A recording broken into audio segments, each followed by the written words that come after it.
Hello বন্ধুরা, এদিকে দেখো আমি কিন্তু লাউ কেটে নিয়েছি ঝিরিঝিরি করে। আজকে না আমি একটা কাণ্ড করেছি।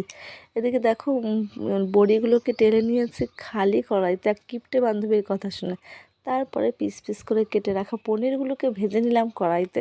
তো যাই হোক, আমি আজকে একটা নতুন রেসিপি ট্রাই করেছি আর তোমাদের সাথে সেটাই শেয়ার করলাম। তেলের উপর দিয়ে দিয়েছে একটুখানি জিরে, দুটো লঙ্কা, শুকনো লঙ্কা, একটা তেজপাতা, একটু নাড়িয়ে চাড়িয়ে দিয়ে দিয়েছিলাম একটুখানি আদা, একটু জিরের গুঁড়ো। তো আমি আজকে আমি বানাবো নিরামিষ পনির লাউয়ের তরকারি। তো তোমরা যারা যারা খাওনি, তো ফার্স্ট টাইম ট্রাই করো, আমিও করেছি, খুবই ভালো লেগেছে। তারপরে দেখো মশলাটা কষা হয়ে গেলে আমি লাউগুলোকে কুচি কুচি করে কেটে রাখা, তো সেটাকে দিয়ে দিয়েছি কড়াইয়ের ভেতরে। তারপরে একটু ঢেকে ঢেকে রান্না করেছি, নাড়াচাড়া করেছি। লাউটা যেই সিদ্ধ হয়ে গেছে দিয়ে দিয়েছি পনির আর বড়িগুলো।